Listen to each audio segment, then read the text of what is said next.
So we're dealing with a symbolic notation for these sets, okay?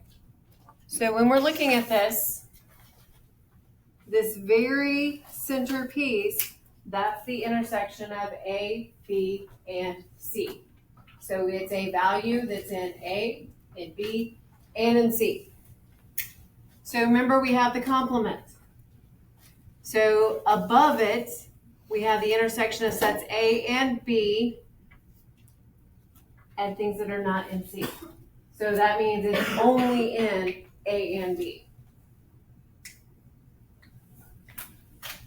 Again, the one here, it's everything that's only in A and C.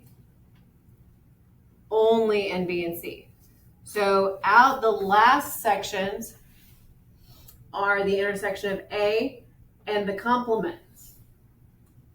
So in other words, it's only in A. It's only in B. It's only in C. Last, we have the pieces that aren't in any of those sets. Okay? So our first example that we're working with is blood type. So we have blood types of A, B, O, and then we have the Rh factor, positive, negative. Okay? So this is blood types of 100 people. So when we're looking at that Venn diagram,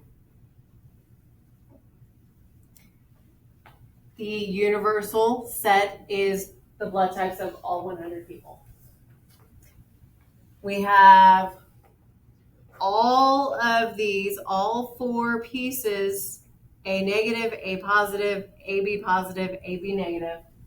We could say, if we added those four things together, that's the number of people that would have a blood factor type of A, of some kind. A is a factor in the blood type, whether it's A positive, A negative, AB, positive or negative. Okay. So then we have the Rh factor here as all part of it. And then there are 7 that do not have A or B as part of the blood type. And it's not positive, it's O negative. So, first question, how many people with a type A blood factor donated blood? So that would be the total of A negative, A positive, AB positive, and AB negative. So how many are in that big circle of A?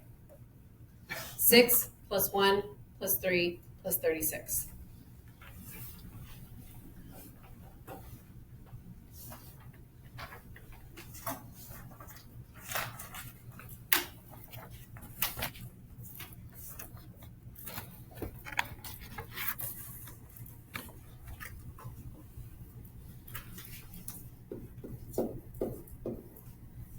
So there's 46 total when you add all of the options where they could have A as their blood type or as one of the factors.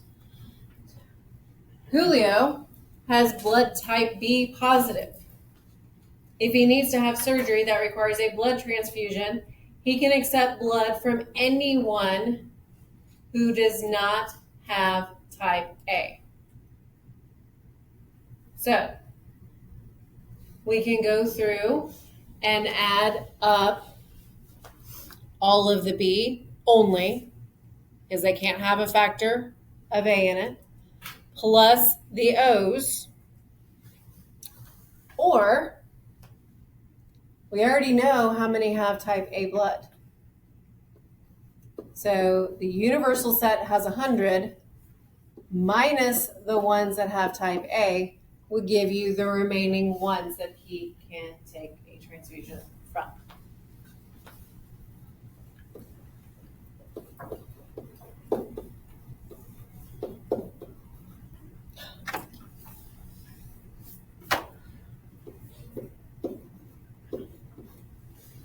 Because again, remembering O negative is your universal donor.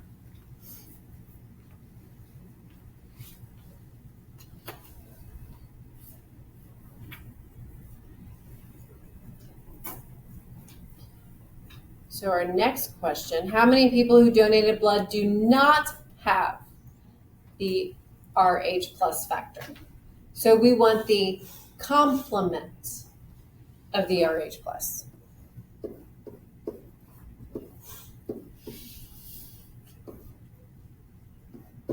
So that would be anybody with a negative.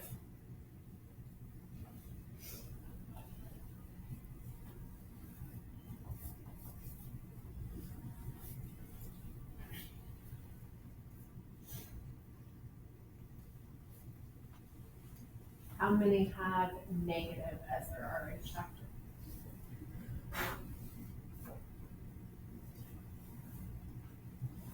So we have 6 for A negative, an additional 1 for AB negative, plus the 2 for B negative, making 9, plus the 7 for O negative. Gives us 16 people.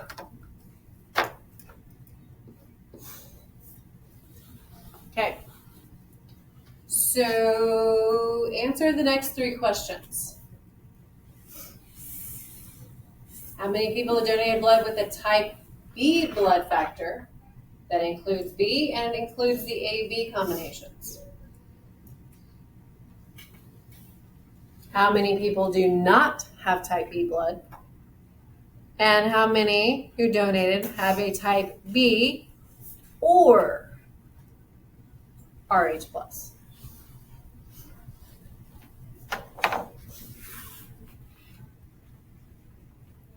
One or the other on that last one.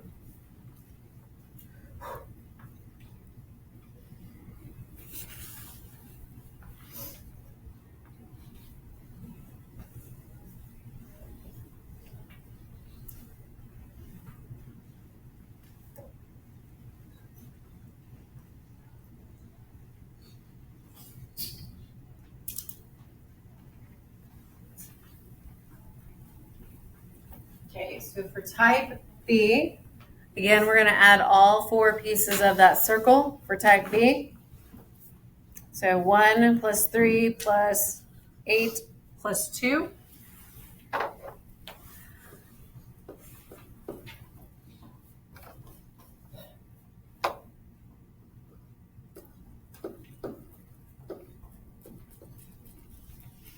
So that is going to be 14. Because again, you're adding both the AB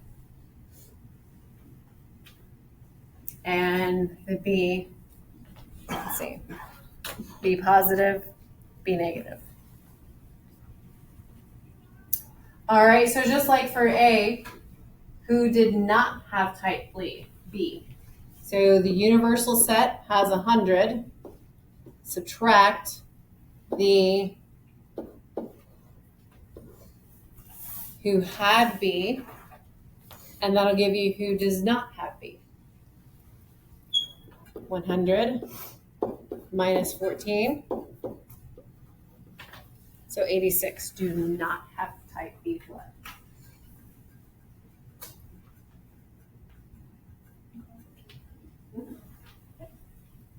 So in other words, we're looking for the complement of it.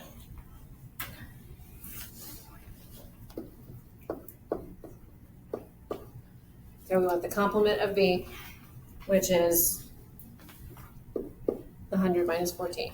All right, B or we're RH positive. So we already know we have 14 in B. So we've got this set right here already accounted for with the 14. How many other positive blood types do we have that we've not counted?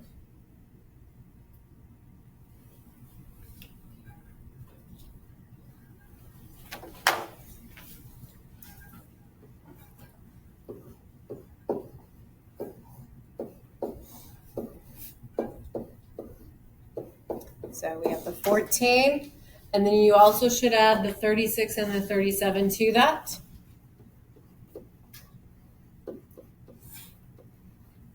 giving you, should be 87 people have that type. Either type B or Rh positive. So when you have a Venn diagram with a number of items in it, you don't necessarily have to worry about the formal calculations. You can just look at the diagram and count where things are at. Okay. Questions on that? On your homework, you will have one that does the blood types again. So you'll definitely want to have your notes out because it doesn't label the Venn diagram with A positive, B positive. It'll be the same one from your notes. All right, so creating the Venn diagram. First of all, that's a nice big paragraph to try to read through and figure out where all your numbers are. Okay? So, before I do anything else, I'm going to use the cardinality notation to write out my numbers to make them easier to find. So we know we have 43 in the class, which is already listed. This is how they prepared for the test. So 24 students made flashcards. So what that means is all in that circle, including the overlapping areas, there will be a total of 24 students. 14 studied their notes. And 27 did the review assignment.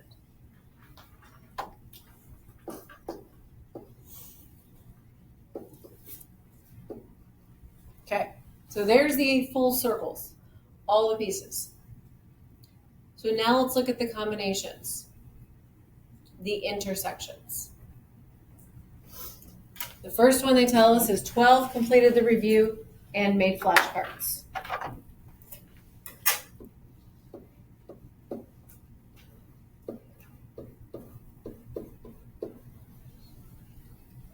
So the intersection with review and flashcards is 12.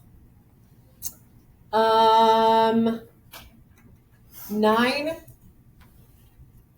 worked with review and the notes.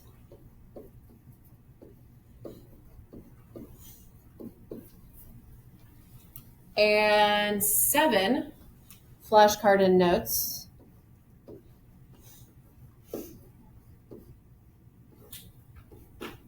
And the number we want to start with are the 5 students that completed all 3. That's what we mean by starting from the inside out. So the one that is, they did all 3, that's 5. Next, I'm going to look at the flashcard and notes. There were 7 that did flashcard and notes. We've already accounted for 5 of them. So that's 2 that just did flashcard and notes only. Review and notes were 9. Again, there's already 5 there. So let's see. That means an additional 4 just did flashcard and notes.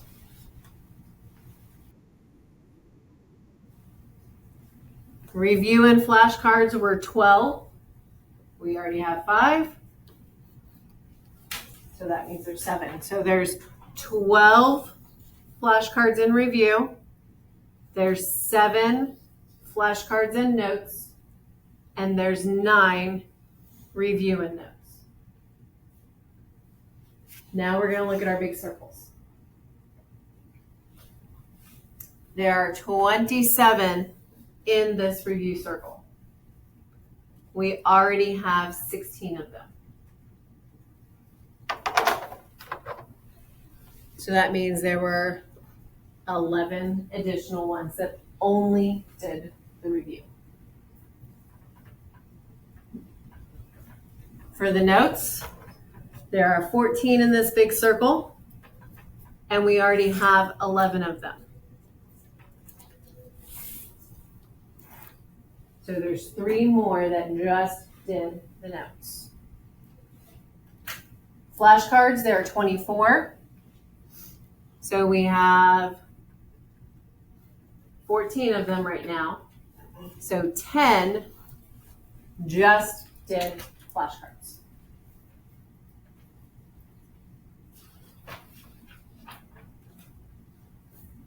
So the entire circle of review adds to 27. The entire circle of notes adds to 14. And the entire circle of flashcards adds to 24. Okay. So that's what we're looking at when we do these, working from the inside out to see what's left over. Now, the question is there anybody that did none of that?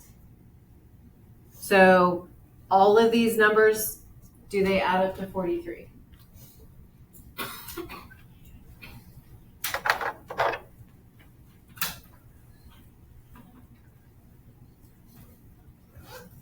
So we're making sure we use the circle numbers because these have overlap.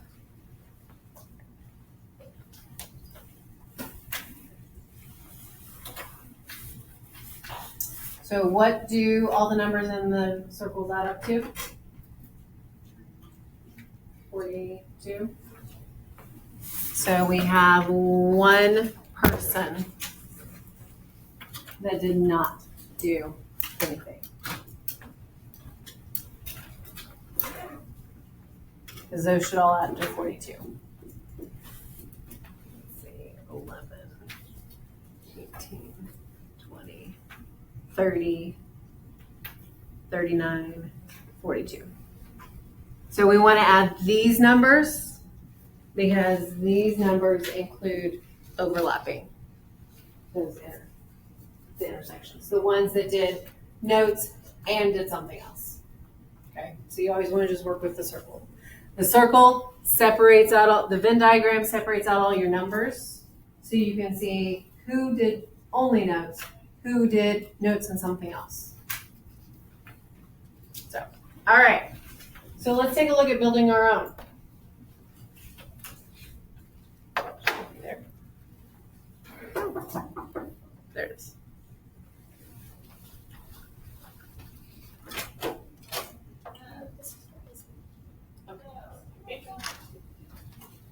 All right, so we got a group of 50 people attending a conference who pre-ordered their lunch.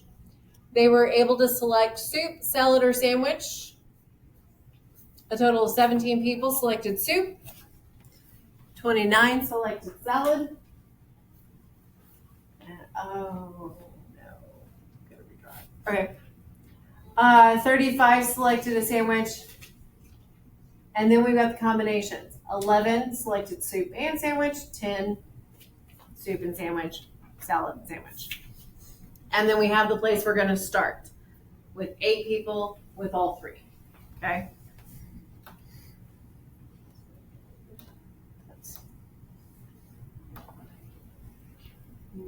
That.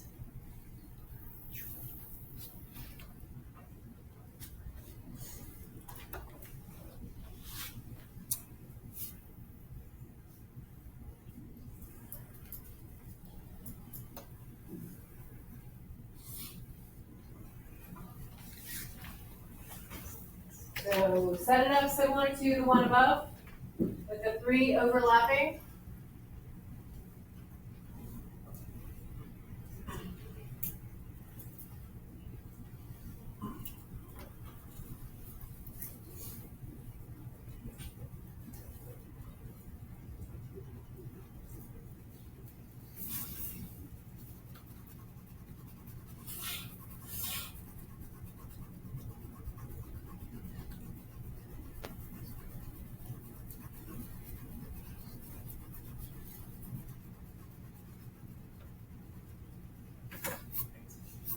Now,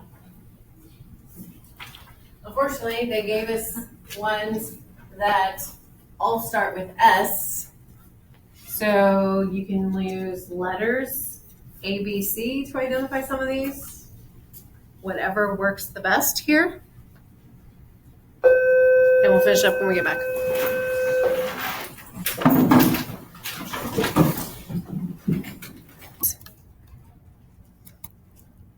So again, making sure we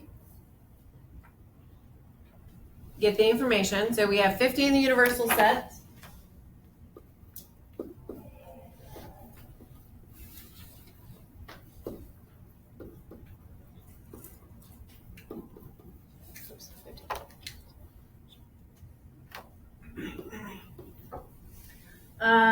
Let's see. So we have 17 with soup. We have 29 with salad. And we have 35 with sandwich. So that's the total in the circle. So then if we take a look at the 11 selected soup and salad, 10 selected soup and sandwich, and 18 salad and sandwich. The number we want to start with are the 8 that selected all 3. So we're going to start with 8.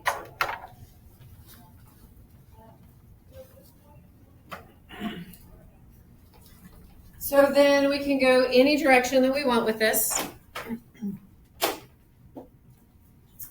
So let's go salad and soup. So this one right here is 11. We already have 8. So that means there are 3 more to make the 11. So the next one is soup and sandwich are 10. We already have 8 in the soup and sandwich. So we just need 2 more to make the 10. And the last one is sandwich and salad. There are 18. Again, we already have 8. So that makes 10. So now to figure out the big total. 17 people ordered soup. We already have 13 of them accounted for. So there's 4 that only ordered soup. For salad, there's 29.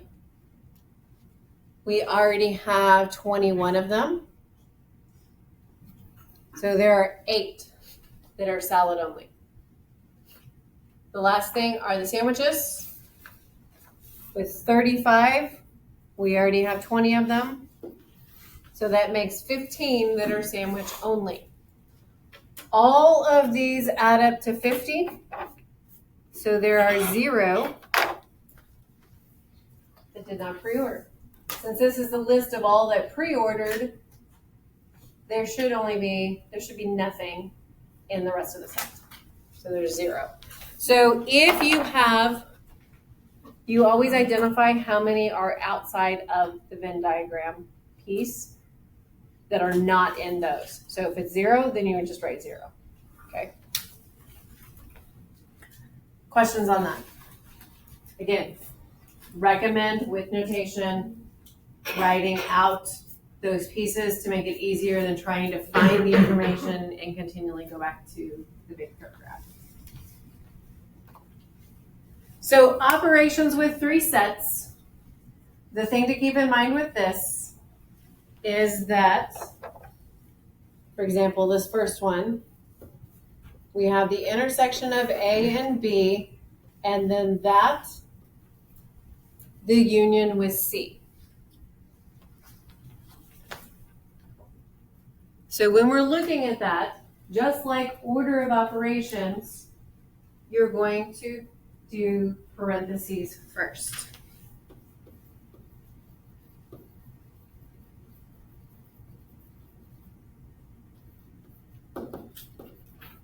Okay? So it's an operation, so if something's identified in parentheses, it's going to happen first. My recommendation on these is off to the side. I need the intersection of A and B.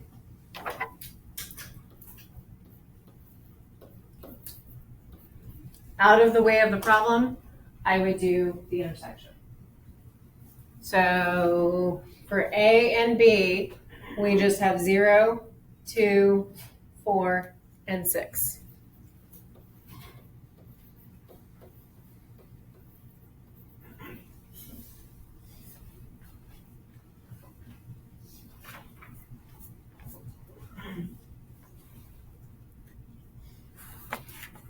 So then we have the intersection of A and B with the intersection of C. So now we're looking at the one we just created with C. So the only thing in both of these are 0 and 6.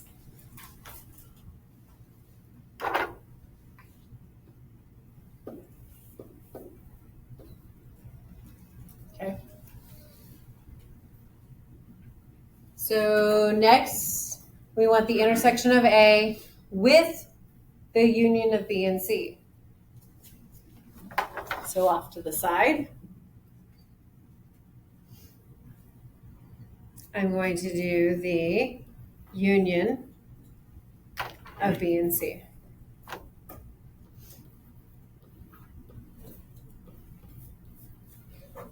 So everything in B, everything in C, not listing duplicates. So 0, 2, 3. See, 4, 6, 8, 9, and 10, 12.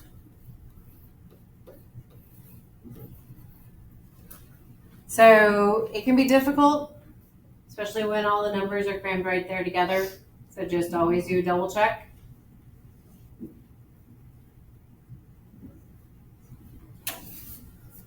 Okay. Now I want the intersection, so what's in A and what's in this set that I've just created. So 0, 2, 4, and 6 are in both of them.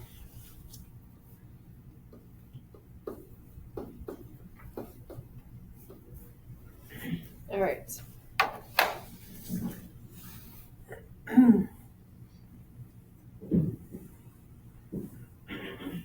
That last one, I already have the intersection of A and B listed, and I want it with the complement of C. So again, another one. So what we're wanting is out of the original set, everything that's not in C. So 1 and 2.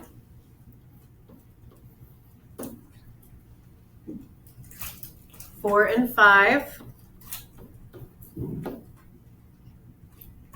7 and 8.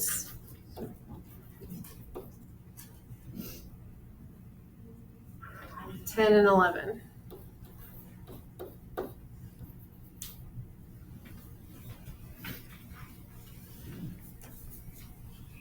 So now I want the union of what I have highlighted from the beginning with the complement of C.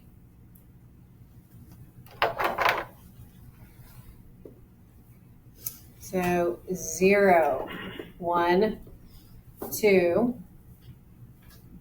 4, 5, and 6,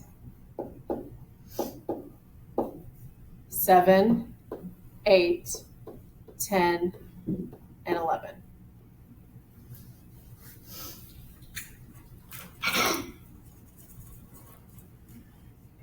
So it's very easy when these sets get big like this to forget something. So just be very watchful what you're writing when you do these. Do you have a question? I think number 2 should have 3 in it. This one? Yes. Let's see. So A has 3, and yes, it should. So then if you forget a number like that, miss one, just tack it on to the end. It's a set of numbers, so technically it does not have to be in order. As you can see, I think that was the one I forgot the last time too. Plus. So very easy when you have all those numbers like that to miss a set or miss a number. So see what you could do with number 2. We have some intersections, we have some unions, and we have some unions, intersections with the complements.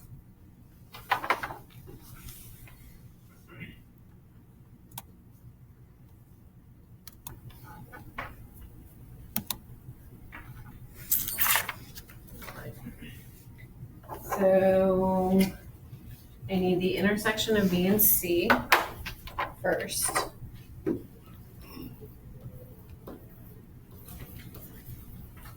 And that is 0, 6, and 12. Then that with A, again, intersection, is just 0 and 6.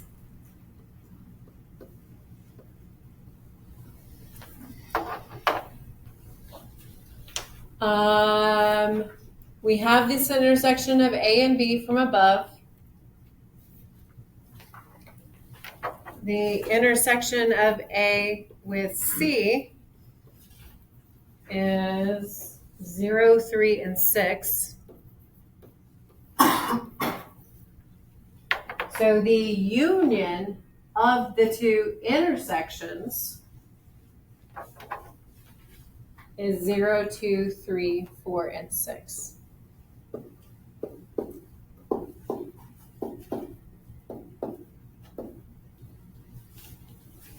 Because again, the intersection of A and B is 0, 2, 4, 6.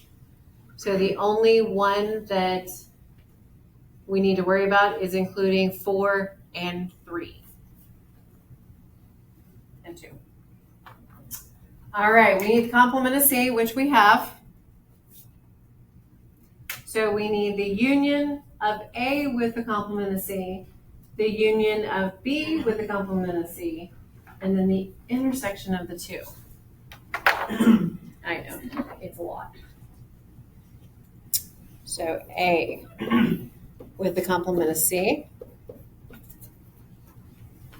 0, 1, 2, 3, 4, 5, 6, 7, running out of room, 10, 11. Again, complement of C. So A with the, B with the complement of C.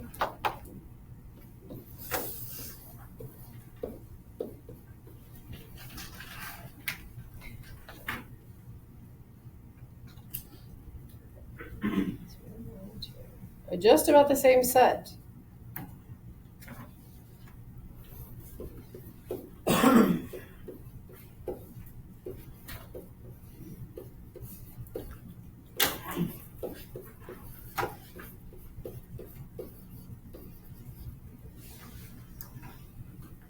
Now the intersection of the two.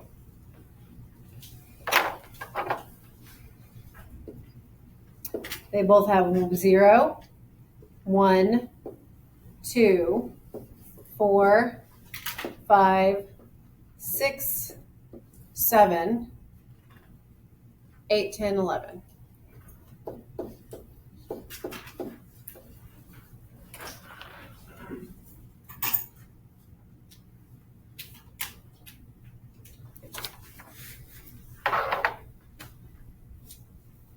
So it's a lot to keep track of with the notation. So just be very, very watchful with the numbers you pick, that you're getting everything written down correctly. So when we're talking Venn diagrams, remember we talked a lot about set equality, meaning the two sets are the exact same. Not just have the same number of items in it or elements, but they're the exact same sets. So when we look at that,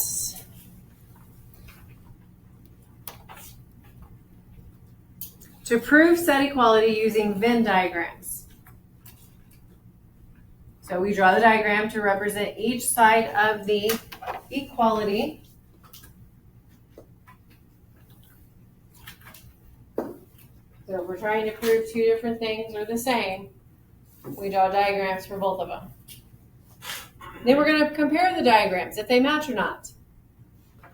If they match, then they're equal, making the statement true.